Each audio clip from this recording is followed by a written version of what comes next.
Hey friends, it's Simon Hurley from the Simon Hurley YouTube channel, and today I'm incredibly excited to be here on the Scrapbook.com YouTube channel to kick off their sizzling days of summer. And today I'm going to be showing you how to use my brand new collection from Spellbinders called The Sky's the Limit, which has some beautiful kites inside of it that are incredibly elegant and some really encouraging sentiments to put together some super encouraging and fun cards. So I'll create some cards with how it's intended, but then I'm also going to show you how to stretch the limits of the collection to create cards that you would have never think to create, because it is a kite collection, but you can use your imagination to turn it into lots of other things. Everything I use will be listed and linked down below the video at Scrapbook.com, where you can find all of the supplies. And without further ado, let's get into it. Alright, starting off, I'm going to show you how to use one of my favorite pieces from the collection, which is the Flying Kites 3D embossing folder, and there's a coordinating stencil set along with it that has 6 layering stencils to easily color in all of the images on this set and really bring it to life. Now, one thing I love about my embossing folders with Spellbinders is that they're quite a bit larger than most embossing folders on the market.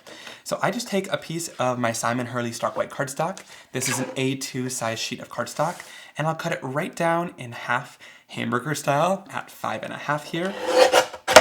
And this creates 2 panels that we can use inside of our embossing folder. So it's 5.5 by 8.5 inches. Now, if you want to, you can always put an A2 size sheet of cardstock inside of here as well. The thing that I love about using an A2 size sheet of cardstock is you can move your piece of cardstock around to wherever you want on the embossing folder to capture the area of images that you want. So I love that you get that versatility with these larger folders. If you've never used a 3D embossing folder before, you want to take a little bit of water and lightly mist both sides.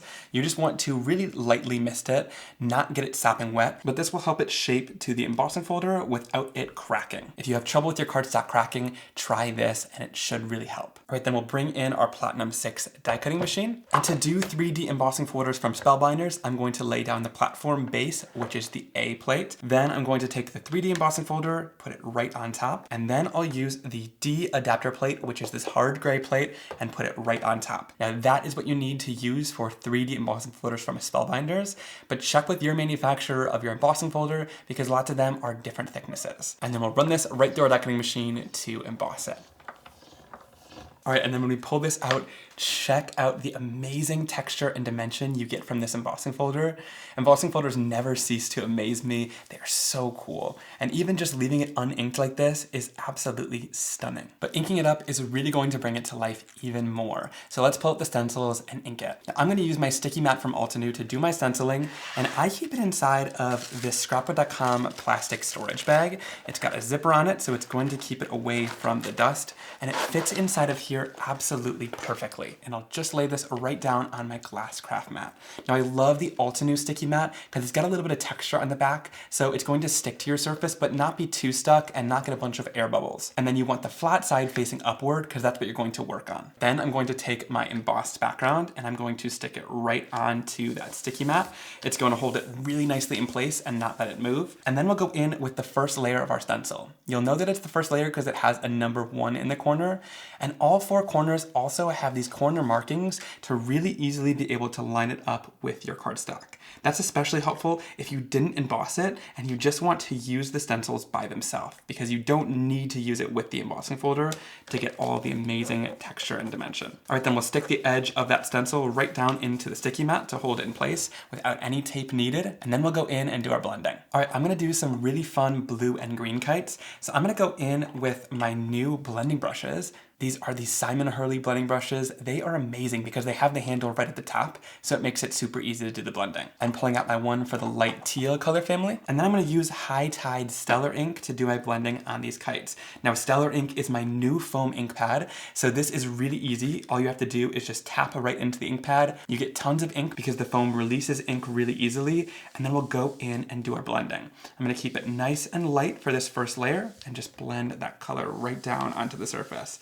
And you can see just how easy this blending brush is to use. All right, then if we want to even get more into the details, we can use these little Altenew mini blending brushes, and I'm just going to tap this right into that High Tide ink, and we'll just bring it right along the edge to just give a little bit of depth and dimension on the edge of these kites. And again, just lightly tapping it into that ink pad. The inks are super juicy, so I mean, check out that beautiful color payoff that you get from that. It's absolutely stunning. I love this bright bluish green color. It's so gorgeous. And then we'll lift this right off the surface and we got those kites all colored in. Next we can go in with the second stencil. This is going to color the hexagon kites in. So we'll just line it up with the embossed images and place that stencil right down into the sticky mat to hold it in place. Now on this one, we're going in with a yellowish green. This one is called Psych.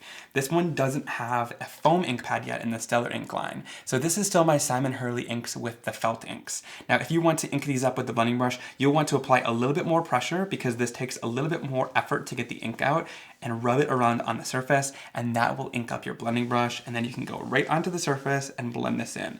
And again, go pretty light-handed for this first layer, and then we'll add more ink right around the edges to darken it up. But I love with these blending brushes that you get a lot of control. So you can start off really light-handed like this and just blend super light. But then if you want to, since that handle's on the top, you get all the control in the world to add more pressure and get lots more color. So I love how easy these blending brushes are to use. And this just shows too, it's the same formula in the Stellar and the Simon Hurley pads.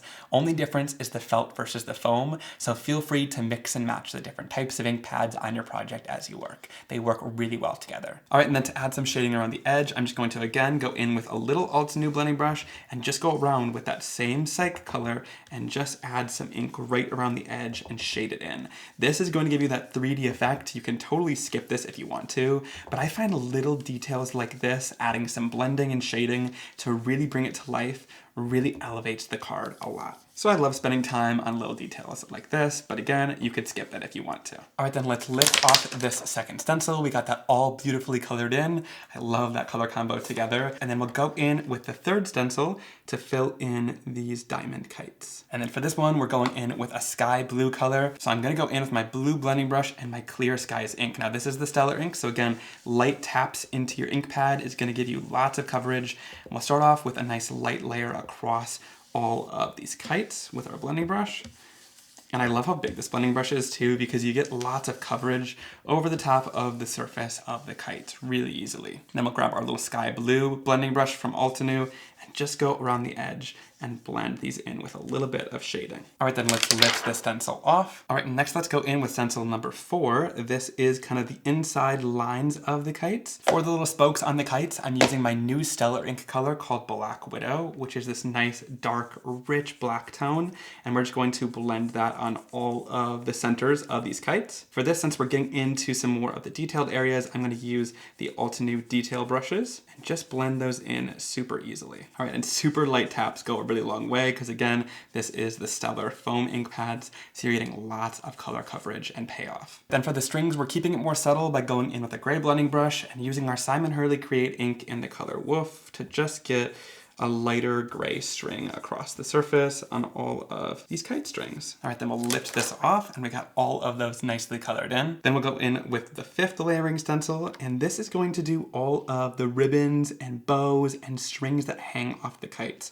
So we'll line this up, tack it down. And so for this, I'm gonna choose some of those same colors that we've been using, but I'll apply them on different kites. So like here, I'm using that Clear Skies color, and I'm going to add it onto the side that we did the high tide kites. So we're using kind of like opposite colors, but still keeping it the same colors that we've been using on the project. All right, then I'm going in with Psych on the Clear Skies kites to fill in the ribbons and anything hanging off of them. And then last, we'll use the high tide ink to fill in the kites with the Psych ribbons. All right, then we'll lift this off, and I love it. It looks great because we used all the same colors, but kind of on opposing kites, so you're not mixing in a ton of new colors. All right, then last but not least, we'll go in with stencil number 6 and line this up.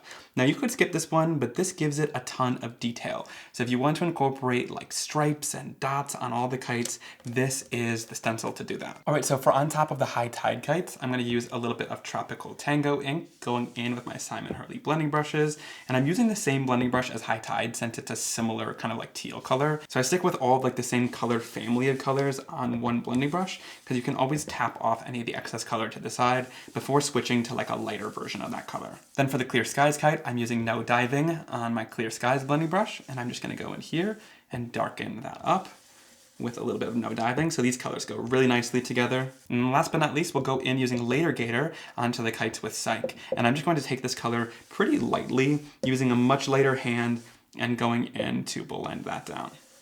All right, then we can lift this off and check that out. I'm so obsessed with how the inking turned out on all these kites. I love that we did kind of blues and greens and experimented with adding the details on top and using maybe a color combo that I usually wouldn't together, but I think it looks really fun. Here's a look at some of the other color combos that I've used with this stencil, so you can get a lot of different fun looks. Here I went with more of kind of a pastel look. Here I went in with really bright and bold blue, orange, and red colors. So you can really play around with what colors you add to get completely different looks with the same stencil and embossing folder every time. When it comes to my sticky mat from Altenew, I just spray down a little bit of water and go in with a lint-free cloth or paper towel to easily wipe the ink off the surface. But once that water evaporates, it'll get nice and sticky again. And then again, I like to just put this right back into that storage sleeve from Scrapbook.com. It fits in here like perfectly. It almost seems like it was made for this. It's a little sticky going in, but you definitely want to store it in something like this to keep it nice and sticky for lots of time to come. All right, for this card, I want to cut down as little as possible, so I'm gonna make a 5x7 card out of it. So I'm just going to trim off from all different sides in my paper trimmer. And then for my card base, I'm gonna cut down an 8.5x11 sheet of cardstock to 7, and then 10 inches the long way. Then I'll bring in my score buddy, and I'm going to score it at 5 inches using my Teflon bone folder. And since the cardstock is a little bit bigger than my score buddy, I'm just going to flip it and then score from the other side. Whenever you're folding on your cardstock, you want to flip it after you've scored it so the raised side is facing you, and that's the side you're going to want to fold in. I know that it seems opposite of what you should be doing, but this is how you're going to get the best crease on your cardstock. All right, and then we have our perfect side folding 5x7 card base, and it's nice and sturdy out of stock white cardstock. All right, then I'll simply adhere this right down with an even white border all the way around. So it keeps this card super simple. Now for my sentiment on this card, we have an amazing set called Soaring Sentiments, which is a better press plate and also a die set. And I love this so much because it has all the words on one plate, so you print them all at once and then cut them out. And remember, you can also use this for glimmer hot foiling in your glimmer machine, which makes this a 2-for-1 that you can easily foil or better press with to get beautiful results. And I love these sentiments because they're so encouraging too. Now for the better press, you have a few options. You can use the better press cardstock, which is this really great cotton cardstock that's nice and thick. I really tend to like it for better press because you get lots of texture as it then presses into the surface of the cardstock. But you can also use whatever cardstock you have on hand. So here's my Simon Hurley stark white cardstock, which I'm going to use today because it matches the bright white color of my background that I did earlier with the same cardstock. So I'm going to grab a piece of my pre-cut A2 card panels, and I'm going to remove the acrylic lid from my better press. Now you'll notice with this better press lid, you have A2 markings and A7 markings. So I can take my A2 card base and line it up right inside of those markings, and then I'll grab a little bit of mint tape to hold this in place. Mint tape is my favorite because it tends to not rip my cardstock even through the pressure of a die cutting machine, so I really happen to love it. I'll just tape it at the top and bottom. You don't want to put any tape behind your cardstock because it'll mess with the pressure of the machine. All right, then bringing in my better press machine, you also have the same A2 and A7 markings on the actual plate itself. So this makes it easy to know where things are going to line up on your sheet of cardstock. So I'll just line the sentiments right up in the center of that A2 size piece. Then I'm going in with my better press ink. Now you can use whatever ink you want to, but I find the better press ink is really nice because it's really permanent and waterproof. And I also love these little mini ink pads that it's easy to ink up the surface without kind of over inking all over the machine. So I'm just going to lightly tap. Now, when I tap my ink on, I don't just tap, I lightly tap and also kind of smoosh back and forth, which is going to give me the best coverage of ink across the surface of my sentiments. All right, so once that's all inked up with our better press ink, we can then take our top acrylic plate and then magnet it right onto the surface. Then we'll bring in our Platinum 6 die cutting machine again and run the better press right through the machine with no extra plates on top. It doesn't seem like it's doing much. It's really easy to run through, but you'll see in just a minute, it looks absolutely stunning once it's done. It's like a better version of stamping. Then I'll go in and lift this off the surface, and oh my gosh, check out how great of an impression you get. Like I said, a great version of stamping, and you get so many sentiments on one plate. And I love this. You even get texture with my stark white cardstock because it's nice and thick. You still get a little bit of texture. Not as much as you would get with the better press cardstock because it's a little bit thicker, but just know you don't have to use that cardstock at all times because I know the better press cardstock can get a little bit expensive. To clean this plate, if you really want to clean it super well, you can use the Archival Ink Cleaner, which is a solvent-based cleaner that's going to remove that ink a little bit better. But I'm just going to to spray it down with just a little bit of water and just use my cloth to gently wipe on the surface of that to get rid of any of the excess ink before it's completely dry. This is really enough cleaning for me. I don't tend to use the cleaner every single time I use these plates. All right, then we'll lift this out of here. And again, that mint tape doesn't rip my cardstock, which is really nice. And then we'll go into that same set, and it has a die included. So the die is this sort of copper colored plate. And I'm going to just lay this over top of the sentiments and make sure they're all evenly lined up with a nice white border all the way around them. And then we'll tape that down with a little bit of mint tape. Then we'll place the sentiments right inside of the die cutting machine and run it right through to cut them all out at once. And once these are all cut out, I like these little craft stack spins from Spellbinders. They have little lids on them and they all kind of are stackable and really modular because I have already got a lot of these sentiments that I better pressed and foiled with my glimmer machine so that I can have these on standby as I make my cards to use them for my card. You have flying by to say hi, you blow me away, let your dreams take flight, just a note to lift you up, lifting you up with love, the sky's the limit, keep soaring, and happy birthday. So tons of sentiments in that one set, and I love that you get 8 sentiments with one pass, so it's really easy to do all of them at once and have tons of sentiments to use for your cards. And then for the sentiment, I'm going to use lifting you up with love, and I've added some foam tape on the back of it to pop it up off the cardstock. And I'll just add it in between some of the kites and that blank area. And that finishes off the card really nicely. I love how this one turned out, a larger card with a 5x7, and it really makes the background stand out with all of the color and dimension that it has on the kite. And I especially love the sentiment too. Super encouraging to lift up a friend or send to someone who's struggling.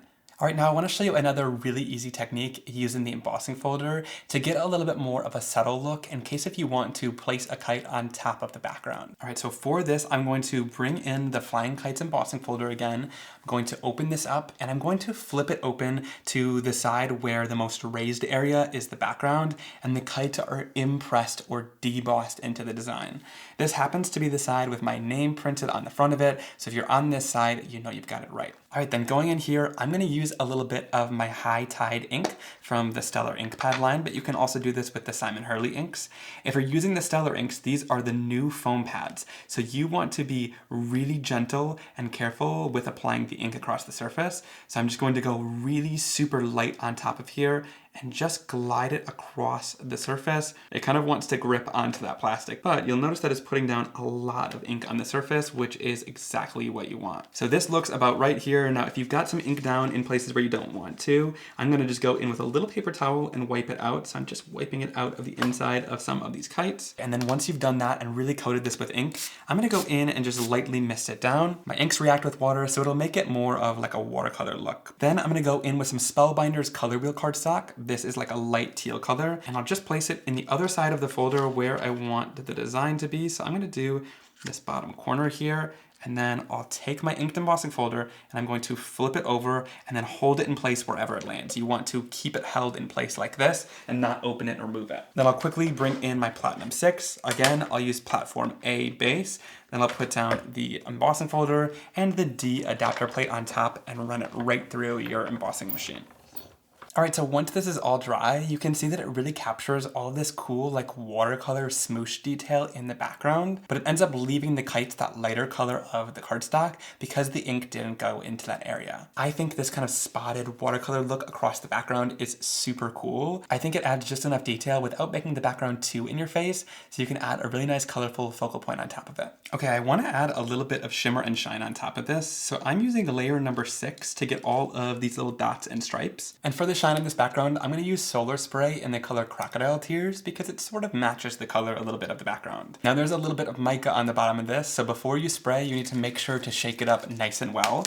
There's a little mixing bowl inside of there. Sometimes it gets stuck at the bottom and you just have to kind of like tap it a little bit. But once this gets mixing, you'll just shake it until all that mica disappears off the bottom. So once it looks like that and it's all mixed in, we can go in with our Solar Spray, and I'm just going to spray from a little bit of a distance above the cardstock and keep the spray moving across the surface as you do it to keep it nice and even. I love that Solar Spray because it's so easy to apply on the surface and you get so much beautiful mica shimmer from it. I think what's so cool about Solar Spray is when you look at it straight on, it doesn't look like much until you tilt it in the light and you get that beautiful, intense colored shine. And I think it's stunning to finish this background off. For the card base for this, I'm bringing in a Simon Hurley Stark White card base that's top folding and it's already pre-scored. So it's super easy to just fold down and crease with a bone folder. I love just how simple that is. And then I'm gonna go in with my background and adhere it down with a little bit of tape runner.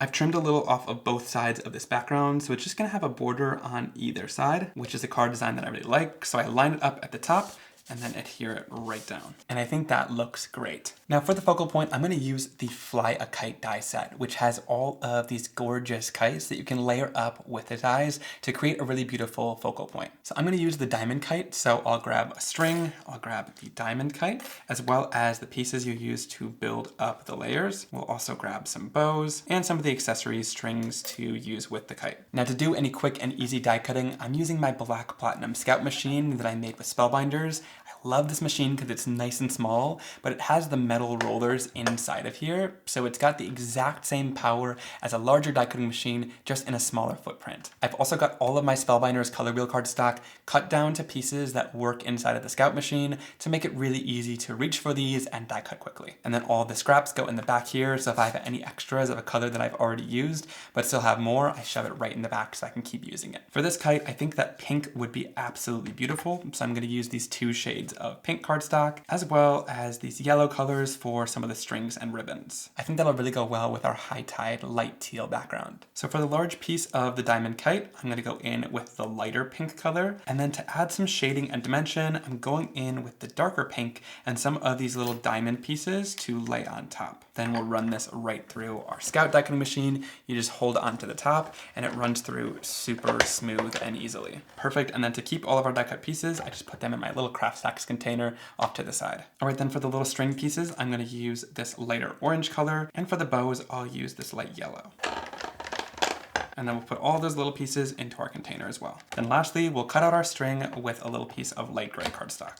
All right, then let's do a little bit of shading. For our pink, I'm gonna go in with a little bit of Prom Queen Stellar ink, lightly tap our little mini blending brush in, and I'll tap off lots of that ink to just get it nice and light to go around the edges of this lighter pink color and add some shading and depth. This really brings the die cuts to life. You don't have to do it, but a little bit of shading goes a long way. All right, then for these two pink pieces as well, I'm gonna go a little heavier handed and add some shading around the edge. Then let's adhere this together using a little bit of Barely Arts liquid glue. I'm gonna start off by putting a little glue on the back of the diamonds and adding them right onto our kite. This one's gonna go into the bottom left corner, and this other diamond is gonna go opposite in the top right corner. And that creates a really great colored and patterned kite. Of course, you could fill in the other two areas too, but I just keep it simple by using the base layer as my first color. Then I'll add a little glue to these ribbons and just hang them off the edge of our kite like that. And then this little tail has a circle to add glue to, so you can add that down and place it at the base of our kite. Then we'll add 3 little dots along the tail, and I'll use a tweezer to easily place the little ribbons going all along that tail. All right, and that looks perfect. That's such an adorable little kite. So then I planned out where this kite is going to go so I can place the string right underneath it, like this. And then I'll add some foam tape on the back, and I'll adhere the kite down and pop it up on the card. Then I'll use one of the sentiments from the set that I've glimmer hot foiled that says, "Let your dreams take flight." And I think that finishes off the card nicely. I'm loving how this card turned out with that more subtle watercolor background and adding some of those details in solar spray that really start to shine when you tilt them in the light. And then finishing it off with that kite from the Fly a Kite die set really tied things together nicely and brought tons of bold color onto the card for the focal point. This card is just so gorgeous. All right, now let's switch things up and use our imagination to create a card you might not expect with these kite products. This one is gonna be a ton of fun, and since summer is right around the corner, this is the perfect card to be making. Starting off this card, we're gonna wanna do a little bit of masking, because we're gonna have half of the card be like a watery wave edge, and half of the card be sandy. So I'm gonna go in here with the 4-inch mint tape, which is my favorite masking tape, because again, it doesn't rip your cardstock, and it's nice and large to create your own masks with. And for this, I'm just gonna go in with a large shears and just kind of cut a wavy edge that I'm randomly cutting. It doesn't need to be perfect, just like that looks great. All right, so I'm gonna go about right there on the card with this tape, and I'll tape it down so we've got that nice wavy edge. And save this piece of tape for when we're gonna mask off the other side. So starting on this side, I'm gonna blend a little bit of cookie dough from my Simon Hurley line. Now I'm using my brown Simon Hurley blending brush that I've dedicated to all my brown tones, but you can see I've used a much darker color on this beforehand. So you'll just wanna go in and add your ink down and keep wiping it off until you get down to this kind of cookie dough color, which is this nice light tan color. So then I'll go in, again, this is a Simon Hurley felt pad. So you're gonna wanna add some pressure and go back and forth to get quite a bit of ink on your blending tool, and then go right onto the surface. And this is creating a nice soft tan color that's gonna look a lot like sand. So I'll just keep blending this all around the surface. I love the warmth that this cookie dough color has. It's a fan favorite from the line, and I can tell why. I really love this color. And you can build up the color as heavy as you want with this blending brush. I love, again, the handles on the top, so you have all the control on how much color you want to add onto the surface. All right, this is starting to look great, and then I'll just go in with just a little bit of Weeping Willow Stellar ink, tap off to the side to get rid of any of the excess, and I'm just going to really lightly add some of this color here and there. I'm being so gentle with this color though, because we don't want to overwhelm the background, but I'm just adding it here and there on the card because sand isn't all one tone. So this will just add a little bit of depth and variety to the background. Now for the sand, I want to add a little bit of texture, and I have just the background stamp for this.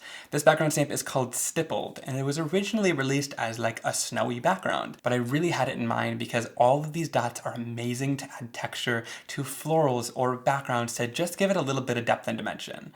And since sand is a bunch of tiny little grains of sand, this is going to give it tons of texture. So you have this side with really bold dots, and then it kind of fades off into the distance. So I'm going to go in with a little bit of Gur, which is this mid-tone brown color, and I'm just going to swipe the ink across the surface of this stamp to ink it up, but not get too much ink onto the stamp. I don't want it to be too dark. And I'll just go in and stamp this onto the background. And I'm not pressing completely firmly. We don't need it stamped everywhere, but it just gives a light kind of idea of sand on the background. I probably could have gone even lighter than that, but I think that looks pretty good. Then we'll go in and lift off our piece of mint tape nice and carefully, since there's lots of surface area there and we don't want to rip this. And that looks great so far. I love it. Then we're gonna go in with the other side and match it up exactly with how we cut that background. It should line up perfectly, and then we'll tape it to hold it in place. All right, then for the water, we'll go in with our blue blending brush and bring in a little bit of No Diving. And this color is an absolute gorgeous, brilliant blue tone. And we'll just bring it in from the edge and kind of lighten it as it gets towards the sand. Then around this top edge, I want to make it even darker. So I'm going in with the Stellar Ink foam pad in Midnight Snack, and I'm just going to bring this in around the edge to really darken up that color out there. And that's going to give us a really great blend of color going into that No Diving. And in all of the island water that I've been in, it kind of has like a little bit of a greenish teal edge. So I'm going to go in with just a little bit of High Tide on top of the No Diving color just at this edge where the water kind of breaks to give it more of like a sea or beach look and a little bit of kind of a green tinge to the water on this edge. I like that. That looks great. All right, then to make this look like messy kind of water, I'm going in with this splatter stamp, and I'm just going to lightly mist the top of the stamp to get it full of little droplets of water. And since my ink reacts with water really nicely, I'm just going to lightly tap this onto the surface, and it should lighten the ink in that area to give it kind of that water texture. That looks super cool. And so it'll lighten as the water sits on top of that surface. Then I'll lift off this tape, and you can see it's masked it off really nicely with no ink bleeding. And then back into Midnight Snack, just dip into here and just add just a little bit along that edge to re-darken that area up. I don't want the whole water to have that bleached look. Then let's add this onto a Stark White card base. This one is a side folding card base from my Stark White cardstock. I'll score this down, and then I'll adhere this right down to the card with a nice even white border all the way around. Now to add just a little bit of texture to the water, we have the Frostbite Astro Paste. And this is a clear paste with tons of glitter inside. I know that it looks white, but it really is clear once it completely dries. But the white formula just helps it be a little bit creamier as you use it and not like a jello-y kind of feeling. So I'll go in and just grab a little bit of that Frostbite Astro Paste, and I'm just going to apply this right down to the wave, kind of globs of it, and then I'm going to kind of smooth it out as it goes towards the water there. This is a great technique. I do it for like snowbanks too in the winter. You can do it with lots of different things, but like waves is one of them that's gonna be really cool. and I'll just take this paste all the way across and spread it out like this. This is looking totally awesome. And then you can totally take a little bit more out here and make like another bank of waves as it goes towards the ocean. That looks great. It looks really white right now, but that's actually going to dry fully clear so you can really see through it once it's done. So don't worry, you didn't ruin your project. You still got all that color underneath it that's going to show up once this is dry. But it's really quite thick, so it's gonna take a little bit of time for it to dry. I'm obsessed with how this is looking, but let's embellish it with some umbrellas. You might be thinking, how are we gonna make those? Well, that hexagon kite looks exactly like an umbrella. I was kind of dreaming, thinking about what these could be, and I was like, that shape is perfect for beach umbrellas. We were just in Florida, see lots of colorful beach umbrellas, and I think that'll be really fun to add some colorful umbrellas along this card. All right, I feel like the umbrellas at these resorts are always like red or blue with stripes, so I picked out some different tones of red and bluish teal from Spellbinder's Color Wheel cardstock. And to create these, I'm gonna use the Fly a Kite set, and I'm going to use the hexagon as well as all of these little geometric shapes. Now these could be really cool for building backgrounds too. If you want to kind of build a bunch of triangles, make them with all different colors and fill a background, it can be really fun using these geometric shapes for that. But here I'm just going to take the lighter color and cut that hexagon shape out, as well as I'll do 3 of the triangles, and then I'll cut out the darker shape with 3 of the triangles as well. And run this right through my Platinum Scout die cutting machine. All right, sweet, and then we'll do the same thing with the red. We'll do 3 triangles out of the light red as well as the hexagon, and then the dark red with 3 more triangles. All right, so then I'm gonna grab some adhesive, put it all over this hexagon shape, and then we'll just start adding these triangles down. So you'll just wanna add them around the edges, and we'll go light, dark, all around the umbrella to create this fun, colorful look with 2 different tones of blue. All right, and then once I've adhered all of them down, I'll kind of use my fingers to pinch in from the edge and make sure they're all perfectly aligned. And that looks super great. Doesn't that look like a beach umbrella already? And I'll do the same thing on this one, add liquid glue down, and we'll keep rotating colors as we go all the way around. All right, then to add some shading to these, I'm gonna do it after the fact. So I'm using a little bit of no diving and my little detail blending brush, and I'm just gonna go right around the edge to lightly shade these in just slightly. The shading is super easy to do, but it just kind of, again, brings a little life to the umbrella. Same for the red. Here I'm using Stellar ink and Bee Sting and a little blending tool to add a little bit of dimension around the umbrella. Now, funny enough, we were thinking when we designed these stencils, and they are pretty much the exact same size as the kites from the Fly a Kite set. So you can also use the stencil on these. And for this, I'm gonna use the Beluga spray. So again, just shake it until it's all mixed up and you don't see any more mica on the bottom. And then I'll go in and lightly spritz over top, and that's added a great blue mica on top of this umbrella. And then for the red umbrella, I'm using Cross My Heart, so I've already shaken it up, and then I'll go in and lightly mist over top. And then that gives them this really great colored iridescent shine, so you can see it when you tilt it in the light, which I think is so amazing for these umbrellas. All right, so let's pop these guys up on some foam tape to give them some dimension. And I like that they hang off the edge too. It kind of finishes off the design nicely. And then for this red one, I'll carefully cut it along the edge. That way I can go in and use it on the other side, so you get like a 2-for-1 here with a little less work. To finish off this card, I just want to use a thanks sentiment. So I'm going to use the handwritten sentiments from my set with Spellbinders. It's got a ton of basic words, including the words thanks. And I love this font. So I've cut it out of the actual word and the shadow, and I used this same kind of blue colored cardstock from Spellbinders to match. So I'll add a little bit of liquid glue onto the back of the word, and then I'll adhere this right down to that blue shadow die. And then I'll add this on some foam tape right in that sandy area, and I think that finishes off the card nicely. Of course, you could use a sentiment that's more tailored to this kind of